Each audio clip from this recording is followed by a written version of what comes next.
Hello, Acho. Let's say a given question. The question says there are two electric bulbs marked 25 watt at the rating of 220 volt and 100 watt at 220 volt are connected in series to a 440 volt supply. Which of the bulb will fuse? Option A both, option B 100 watt, option C 25 watt, option D neither of the bulb will fuse. So इस question का जो key concept we need to understand is the concept of electric power.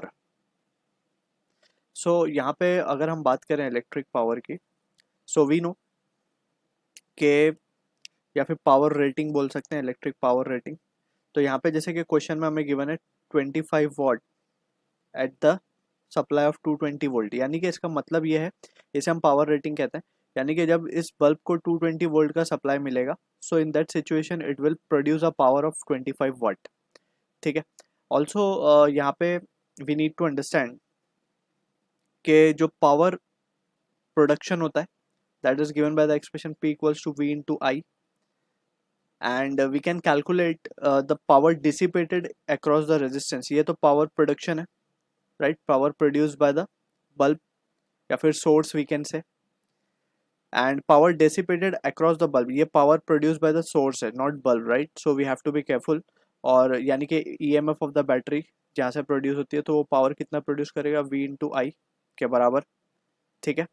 And apart from this, power dissipation का formula across the bulb we can write it as to be I square R, या फिर इसका different form we can have power dissipated है ये. ठीक है ना. और dissipation हमेशा across resistance होगा, या फिर यहाँ पे in this case resistance will be the bulb. ठीक है. So this is the basic understanding that we need to keep in mind. अब यहाँ पे हमारे पास दो बल्ब है, एक बल्ब दो बल्ब दोनों सीरीज में कनेक्टेड है.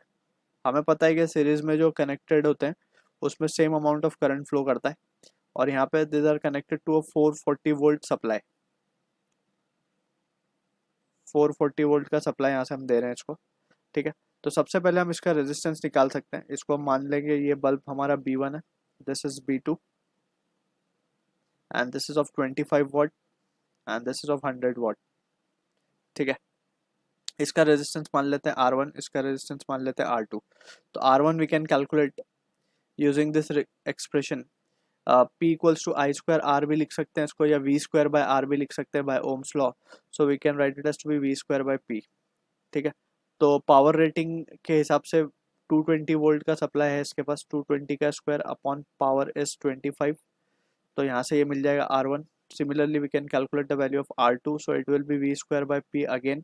सो V स्क्वायर इज 220 का स्क्वायर अपॉन 100, राइट. इस तरीके से इसको लिखा जा सकता है. अब फर्दर मोर वी कैन से कि सिंस दोनों ही कनेक्टेड है सीरीज में, सो हम टोटल करंट निकाल सकते हैं सर्किट में. सो करंट आई, सबसे पहले तो हम आर इक्वलेंट निकालते हैं सर्किट का. So we can say R equivalent हम निकाल सकते हैं यहाँ से. It will be just since both the resistance are connected in series, so R1 plus R2 will be the equivalent resistance. So R1 है हमारे पास 220 स्क्वायर अपॉन 5, प्लस ये हो जाएगा 220 स्क्वायर अपॉन 100. अब यहाँ पे जैसे एलसीएम लेंगे 100, ये 25 है, सो इसको यहाँ पे हम इसको 100 लिख सकते हैं, तो 4 ऊपर मल्टीप्लाई कर देंगे. So simply it will be 220, R equivalent हम निकाल सकते हैं यहाँ से. आर इक्वलेंट विल बी 220 का स्क्वायर अपॉन 100, एंड अंदर बचेगा 4, 5 हो जाएगा बेसिकली है. तो 5/100 विल बी 20. सो ये इस तरीके से we have the value of equivalent resistance हमने निकाल लिया. तो हम करंट अब निकाल सकते हैं. करंट क्या हो जाएगा in the circuit, it will be 440 V by R by ohm's law we are writing R equivalent. So R equivalent की वैल्यू जब हम सब्सटीट्यूट करेंगे इसमें, so this value comes out to be 2/11 ampere, और we can first write it in this way. 440 R equivalent 220 का square into 20 ऊपर चला जाएगा. So on simplification we can see के यहाँ से 100 कैंसिल 11,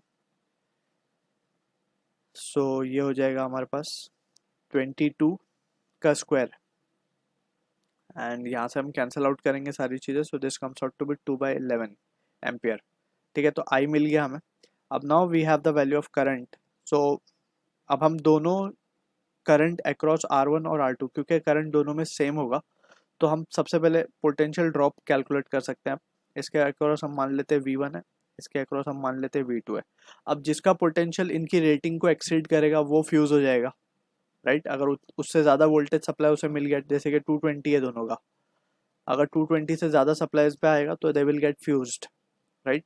सो यहाँ पे हम देख सकते हैं कि potential, therefore potential across 1 we can write it as to be I into R1। तो I क्या मिला हमें 2/11 इंटू R1 की अगर बात करें, सो R1 क्या है 220 का स्क्वायर अपॉन 25, ठीक है। इसको सिंप्लीफाई करेंगे तो ये रिजल्ट हमें मिलता है 2/11 इंटू 22 का स्क्वायर इंटू 100/25, ठीक है।